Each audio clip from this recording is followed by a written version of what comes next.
Timbersaw, and then eventually Winner will become a core and become relevant, and Void will have all the farm, right? But if they don't do that type of carry pick, then a high playmaking kind of map progression offlaner could also be really good. Okay. The issue with Wind Ranger as a carry here, they ban out Xtreme Storm, that just leaves his puck in the pool of heroes you've seen played. The issue with Wind Ranger carry is she's solved quite well by XG's picks. Like, you're going to have the Arena from Mars either protecting his team or as a tool to kill her before she has BKB. Muerta has the better hero matchup, and she's going to be pressured on lanes. Also, once they start to play into Tinker's March, Wind Ranger cannot comfortably join fights versus March if she hasn't already farmed up a couple of items. So maybe just flex it to offlane and pick the Void that you talked about, T, because it looks like that would be much better for them than the heroes they have now. It's like Void carry or Visage offlane is kind of where I'm leaning. Like, just, you know Timber's going to break the early game for you, so take the buildings. That's Visage. Yeah. Or secure your late game. Enigma, though. Same thing, right? Sure, break the map. You've got Eidolons, you buy Drum, Vlad. It's also kind of, I guess, in between the 2 points I'm making. Enigma secures your late game with Black Hole, but also takes the early game pressure with the Eidolon. So yeah, kind of meeting in the middle there and rounds out the draft nicely. Also, by kind of solving Muerta, you can just Black Hole her when she ultis, then your Wind Ranger is in a much better position to scale into the late game. A lot of Xtreme's heroes have been banned so far. He doesn't, maybe he wants to bring out something new, but from what I'm seeing, maybe, you know, it's a relatively good puck game. They don't have the real lockdown. You have early damage against the Timbersaw, against the Wind Ranger. Coil pre-BKB is going to be very effective. They got a lot of time to think about what they want to pick, but they don't need it. They'll just straight up pick that Queen of Pain. It's the damage. It's the pure damage against Timbersaw. We wanted to see this hero throughout the road to TI so many times, but nobody wanted to touch it as much. But Queen of Pain, this is the hero when we were coming into TI, every single mid laner did play it. It provides you with a lot of damage. The new build with no Shadow Strike whatsoever and limited lockdown, it feels like a really nice co-op game. I love it in this game. They, like you mentioned, limited lockdown, but outside of having this pure damage for Timbersaw, it's also excellent at rotating. So you can shut down this Enigma on Queen of Pain if you get a power rain or two, and then you just take away the power of Enigma's push, of his blink BKB timing on that black hole, and you enable your Muerta further. So do you believe in the draft of Xtreme or Aurora? I like Xtreme's draft. I think it ticks almost every box. I think XM got a great hero here, and as the game scales, it can get scary for them if Aurora get to that mass where Enigma's just going to get these great black holes, Timbersaw's going to get really farmed, Wind Ranger's going to be valuable, but I don't think XG will let Aurora get to that point. Yeah, for Aurora, it's like early game feels really good, but then they need items to fix the Queen of Pain problem that Xtreme have created. So if they can kind of balance the amount of times that XM will just slaughter the backlines, Hex on Timbersaw, game comes back in. So I think I'm leaning Xtreme, but I can see a world where Aurora, they're so aggressive that the items come into play and then they fix it. But yeah, this Queen of Pain pick is very, very scary. How is Aurora going to deal with that Queen of Pain, Lacoste? Oh, that's a good question. I don't think they have the answer, because Wind Ranger, when she is playing into this Mars matchup, into a lot of lockdown, she needs to buy Maelstrom into BKB, so you will not have Gleipnir available. Enigma will need to be that hero that's going to use Black Hole on this Queen of Pain. Otherwise, XM, he has a pretty free entry to the game. I'm hearing a lot of pressure on Jabs, having to Black Hole and Muerta and take Queen of towers. Pain and take towers. That's a tough ask. Good luck.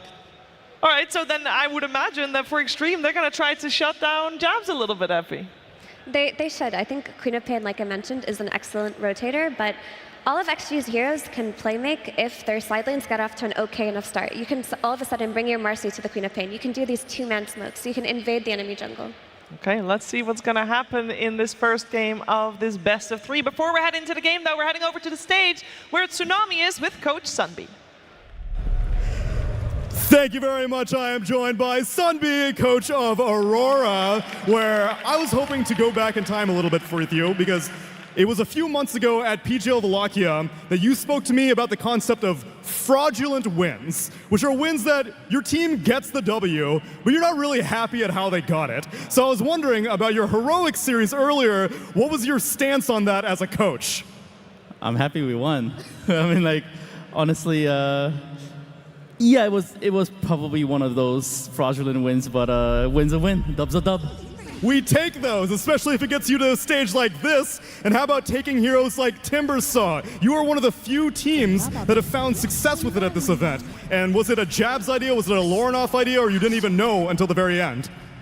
It is a bit of a scary pick, but I mean, yeah, no, our Timbersaw is really good. You know, other people, they just not like us.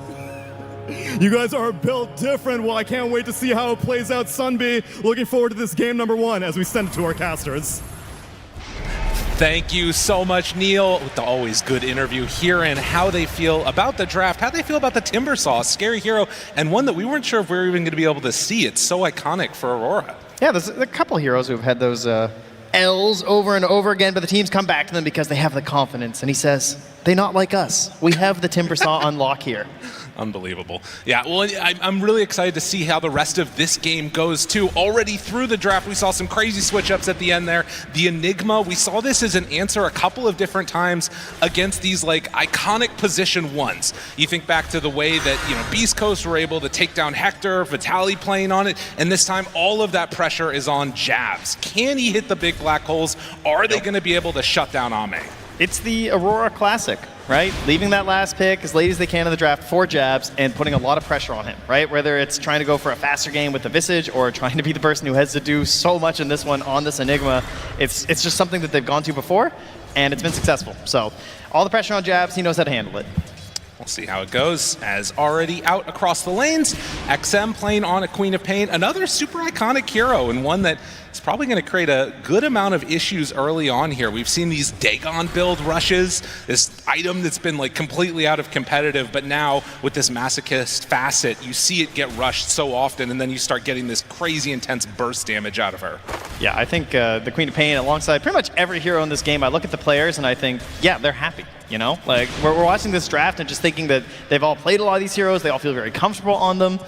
It just seems like comfort was the name for both teams here. I feel like they should all be super confident with their hero picks and player combinations. And that always makes for a very exciting mid-game. Well, we'll see how the early laning stage goes out. Already looking pretty solid for Aurora. And of course, the Enigma, if you're not able to kill those Eidolons in the lane, it starts to become a pretty big issue. Ame will have some trouble CSing against that, most likely. And actually has the support of DY here in the position 5 Tinker, which if you're coming back from Dota after a long ways away, you'll not be super used to this, but he actually doesn't even have any cosmetics. That's how you know he's a 5 player. That's right, yeah. No, not quite ready for it. Does get a courier, but might pay for it. And the battery assault, DY getting ran down. Will it be enough damage? The answer is yes. Jabs drawing that first blood. Yes, the Martian Machine now heals, but it doesn't heal that much at this point in the game, so not going to keep DY alive here. The Clockwork at the earlier levels, pretty terrifying. Very hard to deal with the battery assault if he gets up close on top of you for most supports. Well, and, you know, of course, that big switch-up of having Xingqiu on Marcy, it does kind of raise some questions, like, are they going to be able to get enough farm onto Xingqiu, who so often for this team has been the playmaker, the one that gets a ton of farm, turns into that sort of 4th core? Will he be able to have a good game if Tinker's just farming up all around the map? Or maybe DY's going to play it differently. Yeah, I imagine that Xingqiu's still going to get the lion's share of it, because you're right. I mean, they rely on him to make those rotations here, and alongside a Queen of Pain, yeah, we have ourselves a little bit more mobile XM than we sometimes do with his more static playstyle. So he's going to need Xingqiu's help. Yeah, this ain't Viper. No. It's a little bit of a different from him or the little dwarf sniper that he sometimes runs. As comes on over, tries to interrupt the pull, but not quite going to be able to do that. Ollie makes sure that one gets off, and 23 Savage playing on the Wind Ranger. For me, like, this and Luna, and maybe Mirana, are like the heroes of the tournament. We've seen them so often. We know how you itemize. We know what the counters are. It feels like that's always one of the key things you need to watch for in these drafts. Yeah, it's been getting harder and harder to win with this Wind Ranger hero because teams have just played against it so much that they recognize that with this Whirlwind facet, she just has like this window in a team fight. Right. And you have to play around that, and oftentimes it has to be with the BKB, so a lot of it's about just ensuring that when you try and go in, you get the finish. And they have a couple very good heroes for that, right? They have the ET to set up, they have the Clockwork to set up, and then they have the Black Hole as well. So there's definitely a way you can see where they can just chain it all together on Aurora, and it's going to be really hard to fight back as XG. I want to see what the timing is that they try and pressure. Are we going to see some of these Twin Gate movements come out? Has been a thing that happens every now and then if the lanes get shoved a little bit too far. Get a little spirit action there, you know, absolutely. the momentum ET coming all the way around. That's a good call. Could be pretty nice. XM so far 28-7 versus the 23-2, a slight lead there. But yeah, the big one right at this moment feels like it's Muerta sort of styling a little bit on the Enigma. In spite of that early kill, Ame's getting a lot of CS here. Yeah, that's definitely one of the things you're kind of hoping for Enigma, is that you don't get like mad counterpicked here. You know, we think about the bristles, the gyrocopters. This isn't the worst situation, but it's still a ranged hero who has a ranged support who's also hard to kind of bully with the clockwork as long as DY keeps his space. So Ame is able to just kind of sit and click away. But Jabs, it's not like he's having like a terrible time. So net worth-wise, they're still pretty close. You see there that early ward place down too, already anticipating that there could be a movement through. I mean, even honestly, a power shot or something like that could really cause some issues if the wave is really super shoved out, but they have to be in a position where they can get aggressive. So far, just hanging out, trying to bully back XXS when they can. Yeah, the 6 happens first for XM here, so he immediately takes the high ground, is trying to pressure onto Lornov. Seeing if he can find something with that pure damage, but... And Queen of Pain do it. Yeah, no rotation, so... But still some respect there from Lornov, of course. He's looking to get 6 himself. Right.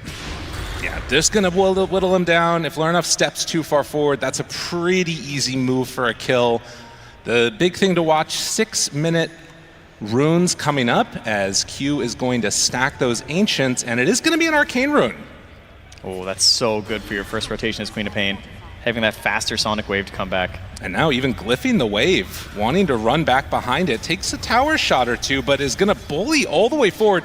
Now Xingqiu is nearby, so too is Ollie. Yeah, he's close on Ollie, but Lornov is still far behind. Like, he's still level 5.5 right now. He's a full level down on this Queen as the creeps are still coming in, so there's not really this like spirit into Stomp setup because the creeps are back at the tier 1 dying. Lornov is out of XP range right now. He needs to get these creeps killed right here. If he gets this, then he... Well, no, he missed like a full wave. Oh, like, man. The range creep finally gets through.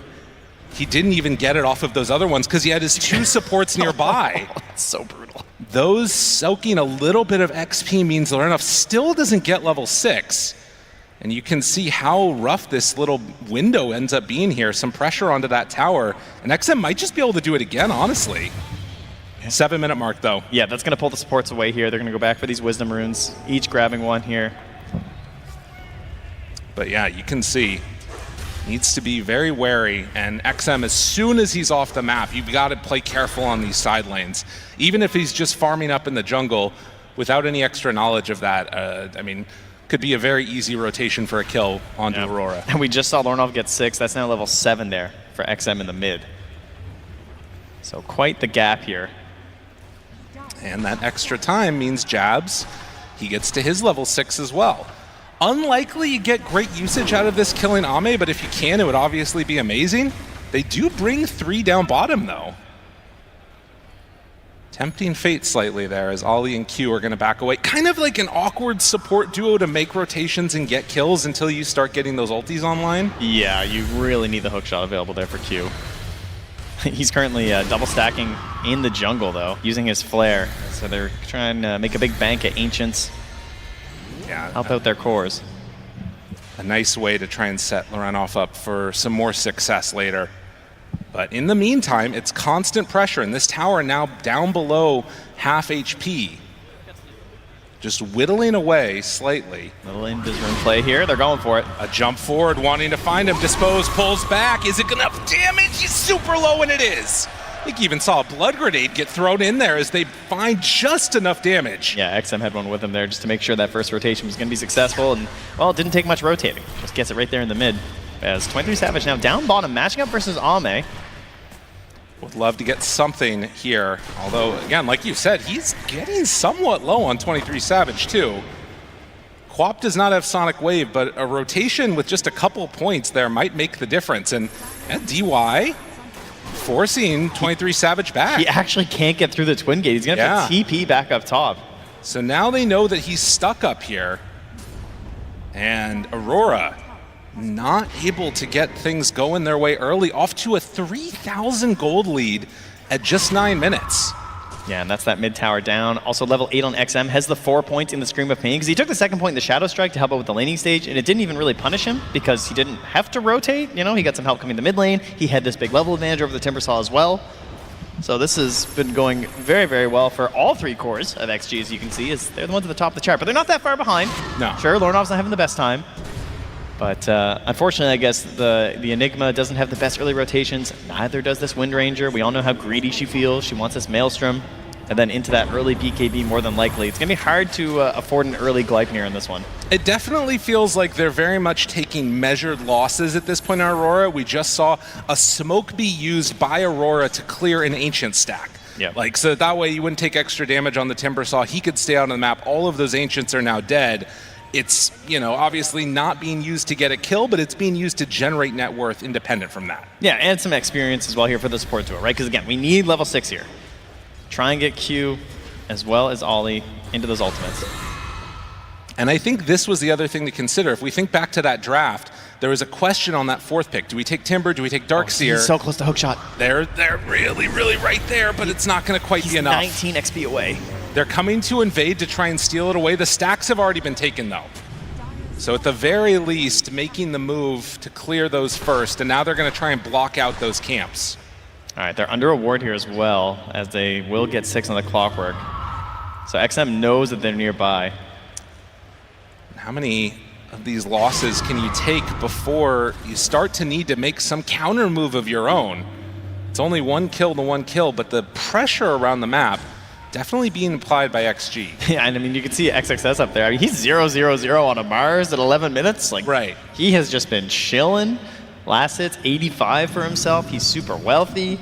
Hasn't really felt pressured. Xinq's even been rotating around, heading towards that mid lane, but no pressure coming XXS's way. And now they're just going to go right into this tower. 23 Savage, very low on mana. Can't come in for a commitment. Doesn't even have a whirlwind because he's been farming. They're not sending up with the support duo. This tower is going to fall. So another tower going to be claimed by XG. Not fully extending out a lead. It's still sitting around that 3K mark, which obviously we've seen people come back from multiple times. And would not even be surprised if this was an anticipated loss given how they've been playing around it. But nonetheless, you got to imagine at some point they're going to make some type of move. Is DY? Oh, This is yeah. a lot of farm for Ame. Oh man. This is something you would love to interrupt as Aurora. This is kind of what they would be excellent at, right? Like this Spirits playing in here with ET. This is the dream, finding a giant fight like this. Hook shots in, but they're not ready. They don't have the vision for it. So this is just all going to go the way of XG. I mean, they are going back their own way to their own Ancients on the side of Aurora. So no contesting this. This is a ton of farm. Right, this is a lot of gold. And Ame going straight for a Mjolnir. A build that I haven't seen in a while, but maybe a testament to how they feel this game is going to go. They're like, all right, if Aurora's not going to fight us, we don't need to get fighting items either. We can just make the moves. And instead, XG, they're going to take the fight to them a little bit, go to engage, but again, it's just a little bit late on this move. The stacks have already been taken. Jabs is an option, though. XXS.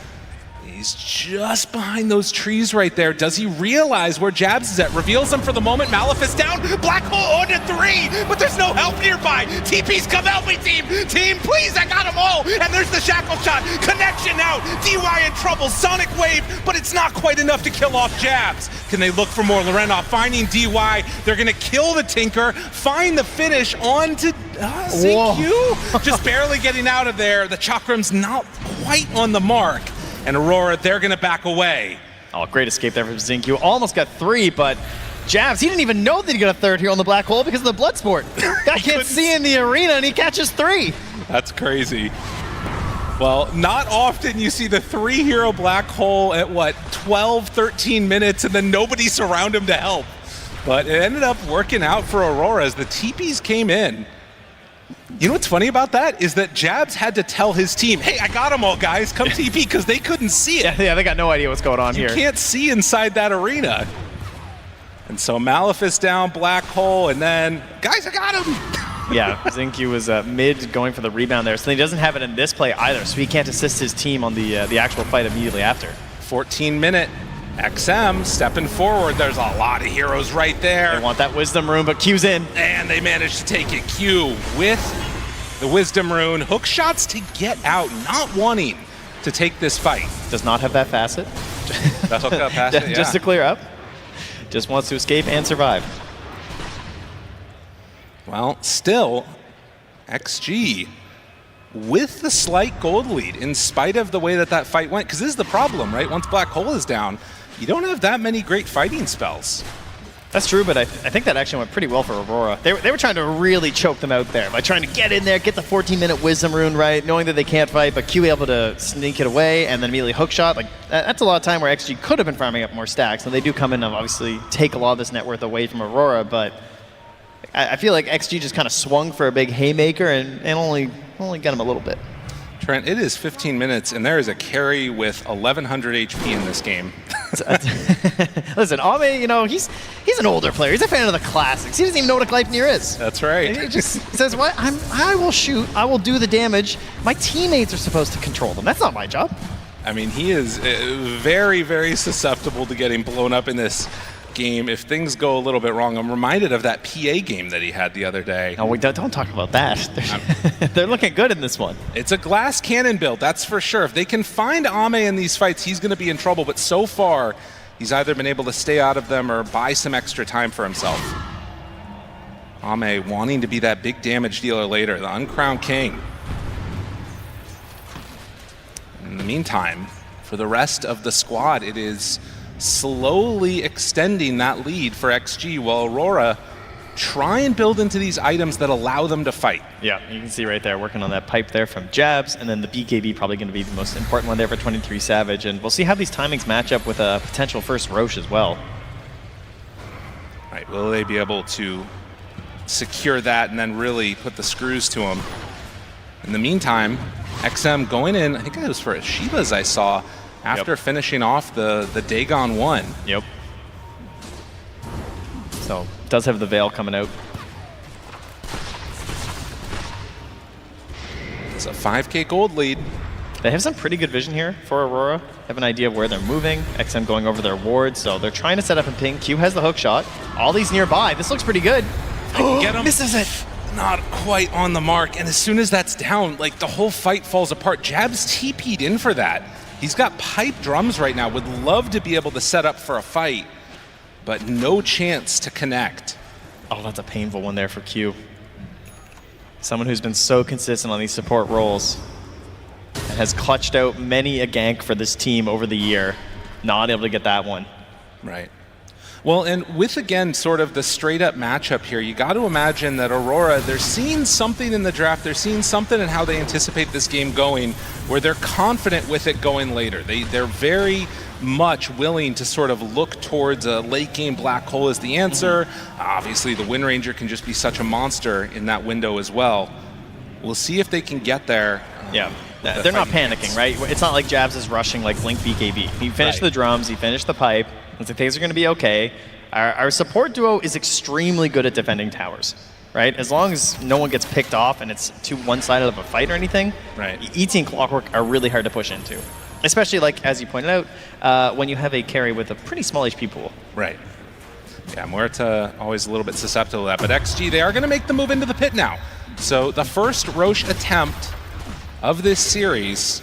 And Aurora, they are smoked up. He's coming in. I mean, they have the ward here. Okay, and realizing what's going on, it will be XG smoking up now in turn. All right, we got that Blink Arena on XXS. So Aurora willing to give up towers across the map, but not willing to give up this Aegis. As that ward... He is wrapping. Eidolon's killing sentries. This is going to reveal Zing's Q's position. Now seeing him with Q, don't want to start on that Marcy. Yeah, he knows they can't hookshot him, right? Or this fight's not going to go well for Aurora, so Zing Q getting a good read on this one. He's also very tanky. Double bracer, has the crown, and waiting to chase you now with the Lance of Pursuit. And XM is going to TP for the Illusion Rune. Okay, yeah, they're like, all right, well, you know what? Nobody's taking Roche then. We're just going to leave it alone. We'll just go back to farming. Yeah, this is not Focus Fire Wind Ranger with single target abilities, so right. It's a little faster, but it's not fast enough to try and take the Roche. Well, an interesting moment there. And yeah, I guess that is the thing, is that really Ame on this Muerta is the only one that can really, truly sneak the Roche just with a Pierce the Veil. It does so much damage. The other heroes in this game not really capable of taking it out. And so you can see Ame sitting top of the chart, 11,000 net worth right now.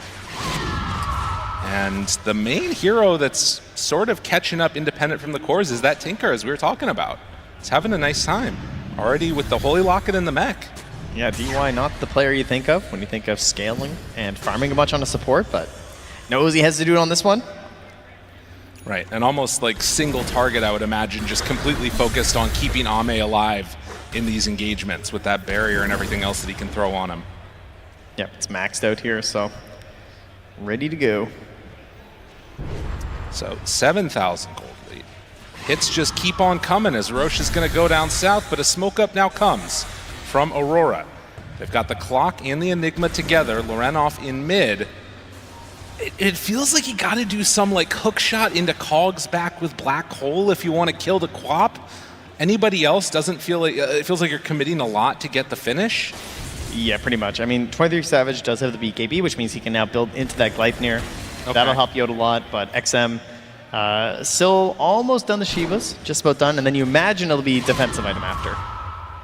Something to make sure that he doesn't get chain stun down if they have any sort of a gap, or if he can just escape from the root, would be the way to go here. Or you can just go mass damage. Level up the Dagon, man. Sure. Yeah, you got Tinker. Just put all the pressure on DY. He's got a locket and a mech. He'll be fine. Yeah, save me, buddy. Aurora, they're going to take down this tier 1 tower, and then they're going to hit into the pit. This is pretty good. Down. Daytime, but XG making their way here as well. Can they get here in time? They're starting to run this direction. Roche down to half HP already. Sending out the Spirit, trying to find them. They see Ame. XG's in Q. He's the first one getting close, but you can't rebound off of enemies. They're just going to claim this, I think. They're getting there in time. Q looking at position. The Cogs. Yes, the Cogs pushback. And now, XG, do you really want to fight into this Aegis? 23 Savage? He's just in here now? Okay. Needs to be careful. Pops the BKB and then the TP out. So understanding that was going to go really badly, but Jabs, he's not so lucky, not able to get out of there. They're going to find and kill that Enigma. So they lose the ET and they lose the Enigma in that fight, but claim the Aegis. Yeah, they're able to take that away from XG. It was kind of looking like they were just going to try and secure this Aegis and move on from there. It just feels like every fight that goes on, like even when good things are happening for Aurora, I'm looking at this gold lead just go up and up and up for, actually, this is the Tinker effect, I guess. Yeah, they're not going to get their Wisdom Rune, but they could pierce the veil and just take their Tormentor if they want to.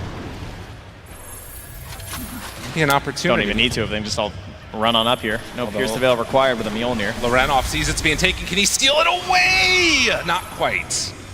Tried to sneak it, but more of these objectives into the hand of XG. Everyone's up, though. Everybody's up. They didn't use that many spells. Jabs is really close to the Blink Dagger, though. And he's not here for this if they start a fight. I mean, this right now, XG is playing like they're the ones that have the Aegis. Dispose. Make sure that Ame doesn't get a free hook shot on him. But that's the extent of it. They take the tier 2 tower, and they're still the ones that are playing forward. Aurora not willing to give them a full fight yet. They don't feel like they can win it, I guess. Everything's coming together right now, though, right? Blink Dagger's going to be out here in a moment for Jabs. The Gleipnir is done for 23 Savage. They're going to have to smoke out, and they're just going to have to hit a hook shot. It's pretty much that simple. Q wants to get in there. He wants to be committed. He's got that Blade Mail. They're so close to this Gleipnir, too. For 23 Savage, just needs another 150 gold. The Blink Dagger is now done for Jabs. It's got to be go time right about here. Does not actually have it delivered yet, which would make the difference, but there is the completed Gleipnir. Can they get together and take the fight now?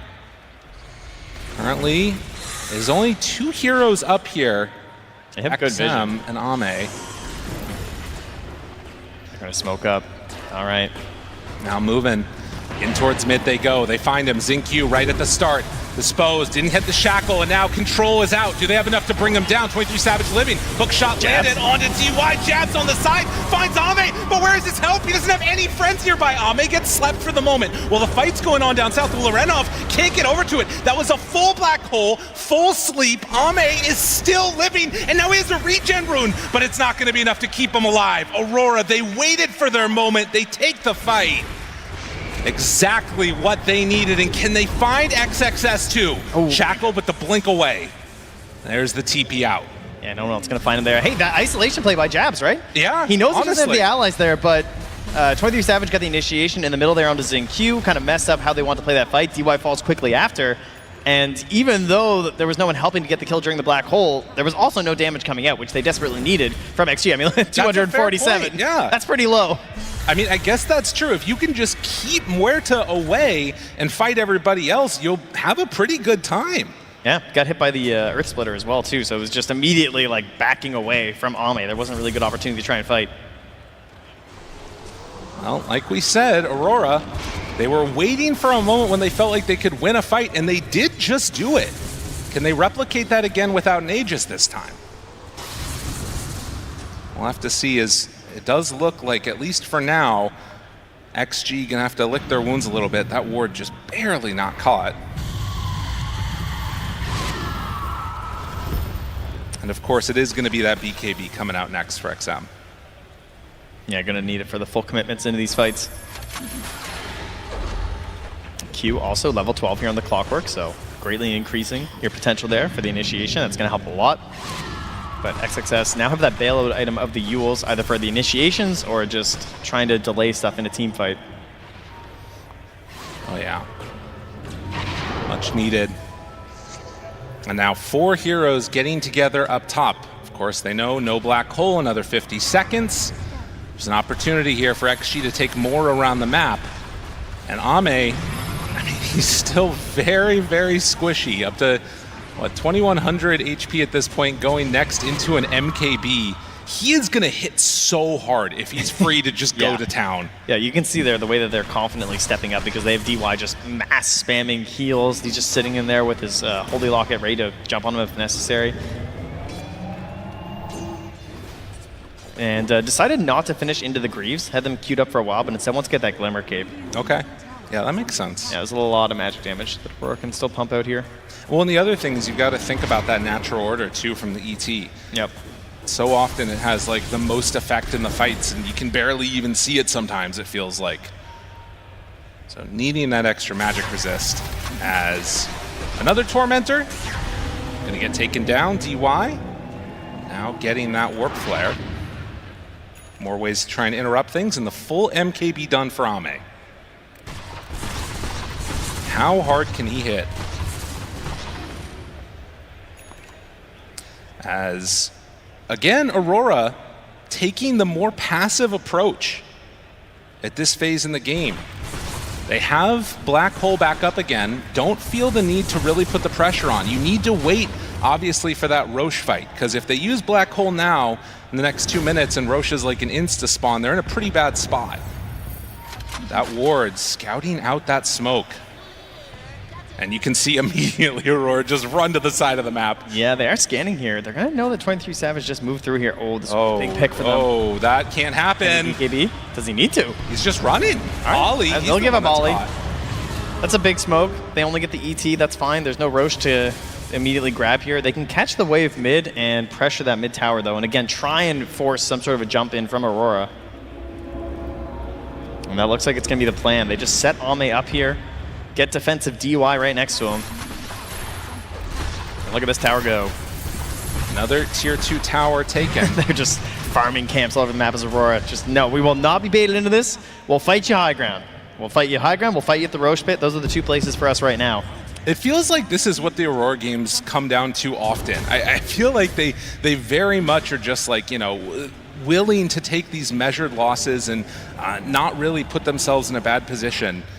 But it does mean that they sometimes feel like they're playing from behind a little bit. Well, if there's anything they've learned over the past couple of years is that anything can happen in the late game. Oh, yeah. So certainly the C mentality of, let's go late game and see what happens. No. No neutral? Oh, no, it's ceremonial rope that he gets. Okay. So opting for that one on the tier 3 Newts. 6-6. And waiting to see how long this Roche respawn is going to be. Oh, a huge pickup, though. The farming after the Blade Mail. Q has the Aghanims. This is super important for map control. Whoa, just really? spamming out these flares constantly. Wow. He was able to get a lot of farm on that clockwork. Yeah, he's been busy. And around a mid lane Roche respawn time, 1.5 minutes, as the BKB should be completed at that point by Ame, barring some type of crazy fight that happens, but Dual Scepter lift up now, pops the BKB, might just need to TP out of here. Yep. 23 Savage, okay, does get away. Always going to be an option here until Xingqiu maybe gets a basher. Right. Well, and even then, you got to deal with the win run. That's true. Need to get Abyssal Blade. I'm sure he's eyeing it up. But Jabs is queuing up now the BKB Black Hole, so we'll have that, again, unanswered threat at this point in time in the game. And they don't really have anything that will make it easier to deal with that as time goes on. Well, smoking up, they're going to run into XXS. Big jump if they can get him. No vision inside. Jabs pops all of that auras, but XXS down to a little bit lower than half HP. Now they miss the hook shot again. DY, though, he's still taking a lot. XM runs into all of them. 23 Savage, no BKB means no life. And 2 dead. An easy fight win there for XG. Yeah, maybe trying to find something there on Aurora where they can get the blink into the black hole, but things did not start out the way they were hoping for. And now with only 10 seconds left here until the Roche is going to respawn, they're in an excellent position here on XG.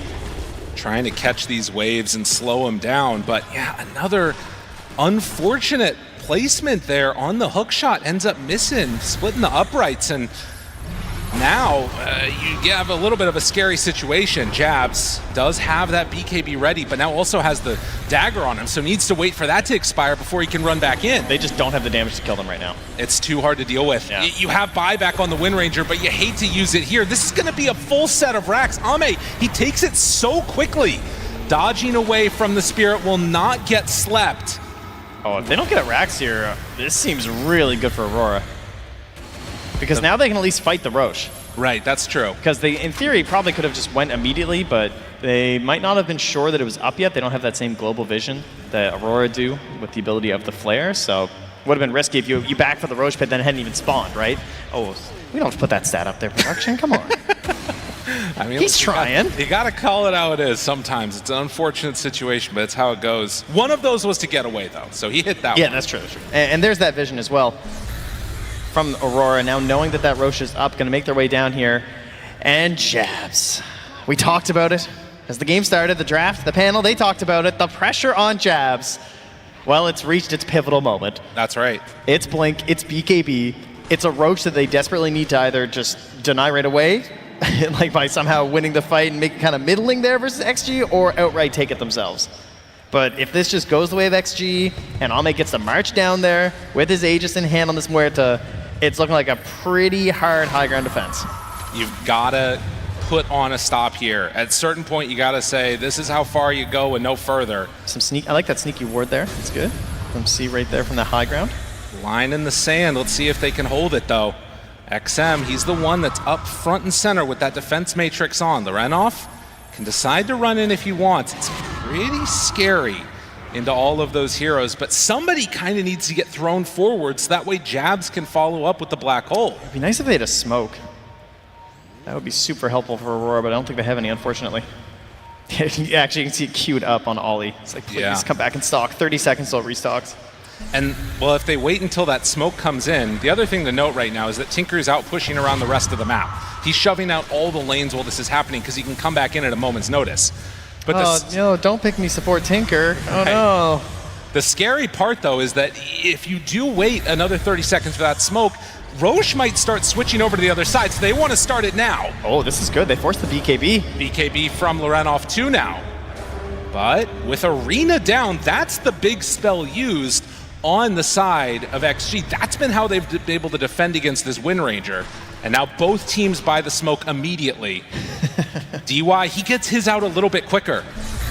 Oh, they're going to be smoked up earlier because of the Tinker. The other one's flying out, and now Aurora already making the move to try and take down Roche. Are they going to be able to get it in time? Oh, this is some risky positioning. Roche made some moves. They already made the call. The two supports off to the side. XM finds him right at the start. Can they go for more? Misses the spear. And now, Lorenov stepping forward, still looking for their moment. Where's the black hole? It's a little ways away. Rooted, still great vision. Jabs, he gets it broken, and now he's found. He's gonna die. Jabs, he gets the black hole, but he goes down. That's not what they needed. Hook shot off the mark. It's all falling apart for Aurora. This is not the way the fight was supposed to go. As Q is gonna TP out, they are going to lose this Aegis. Spear out, Lorenov down. XG, they reign supreme here in the pit. Oh, what an initiation there from XG, making their way over along the tree line. You're trying to hide your two supports here, but there's the Shivas, right? Like, just jumps right in there, they get found, the fight breaks down from there. I got a clumped up Clockwork and Enigma. He can't hit anything on Q because everyone's in his way. He's trying to get the triple flares out. And then that break on the on the Blink, right, on Jazz, right when he was about to go, I think he lost it. Oh, it's painful. That one hurts a lot, as you're gonna see here, this replay, how it all went down. Oh, it hurts. That one's rough. Yeah, it's tough. ET, I mean, you at least get some of your spells off, so it's not the worst situation there, like the Gleipnir on the DY, but they can't get this perfect setup for 23 Savage. He comes in here with the BKB and the Whirlwind, but yeah, Ame stands tall and delivers the damage that they need on the side of XG. It's one way they play these fights, and they're getting it. Unreal stuff coming out there. And I mean, XM and Ame in this game, the king and the queen, making it all happen. They are 23,000 gold up right now at 35 minutes, and it's felt like it has been all them all game. Keeping it very simple here, just going for the racks and walking away, trying to be savage. Has the BKB, has the Whirlwind, but doesn't have a good opportunity of a fight. Ame, just an absolute monster in this game in terms of what he's capable of doing. If you get too close, he's buying his third damage item. This guy has a BKB, a Hurricane Pike, and then just 3 damage items. Will rip you to shreds. The Rocket Flare gets spammed. They do also now have a Refresher on the Mars. But it is very good high ground defense. So I think with this round, are XG gonna stick around? It's kind of feeling like they're not too afraid to. With the heal bots coming in, they have the calling. Ame down. XXS jumps forward. Giants jabs. Ame is very low. Obviously, still has that Aegis in hand, but 23 Savage is going to run forward, trying to find DY, getting him low, getting him dead. Sonic Wave, they dodge that one. Q, he hits the hook shot. That's what they needed. Now pulling in XM. The silence is there. Refresher, BKB, round 2. Do they have enough to deal with it? They've already caught him. 23 Savage. Oh, man. They made this fight happen, but the Black Hole's just coming back now in 3 seconds. And they Jabs don't just have sitting there buyback. waiting, smoked up. They don't have buyback. He can't do it alone. Jabs has so much damage ready, has so much control ready, but they don't quite have what they need. Maybe with like the big AoE hits if they can catch all of them, but it's not likely that that's going to happen. As the last set of racks is going to be claimed. XG, they have looked so strong throughout this game. As they head on forward, hit the tier 4 towers, still 40 seconds without a Wind Ranger. And they just cannot go in and fight this. They are about to have Clockwork back up again for potentially a final stand here to see if they can stop all of this bleeding, but XM ready to jump in. He finds him immediately onto Jabs. No chance to get anything off of the jump forward. Q takes him down too. The hook shot's in, but it's not nearly enough. Ancient exposed. Ame still taking a lot of damage with that blade mail. But in the end, they're gonna take down the Clockwork. They're gonna head in onto the Ancient. They are gonna pop Glyph just to try and stay alive as long as they can on Aurora here. A buyback comes out. 23 Savage is actually back up again. Oh, Ame's not done though. He's going back in with the sidekick. Not willing to back out at all. The run forward here, they can taste the victory if they can go in for the finish. Only a few thousand extra HP. The jump in, 23 Savage is dead. GG is called. XG, they win game 1. Now, we often talk about it as XM being the tower who gets to stand there and hit on his Vipers and Snipers, but it's the Sniper of the Muerta here. It might lose 4 times in a row, but not a 5th. Ame wanted it, he got it, and it gives them the W here for XG. Very impressive performance from XG as we head on back to the panel. Let them break down that action. Thank you very much, Trent and Lyrical, here to break down game number 1 of this best-of-3 elimination series. It is Xtreme Gaming that take game 1 and left Aurora struggling. Lacoste, we talked a lot about Muerta, I feel like, for these past 2 weeks. And finally It came out. Really happy about seeing this hero as a carry, as a counter to Wind Ranger as well, with the itemization and everything. The hero feels nice to play. The thing you need with Muerta is not to play against any counters, and you also want to have some kind of a setup. I think this whole draft kind of took the wrong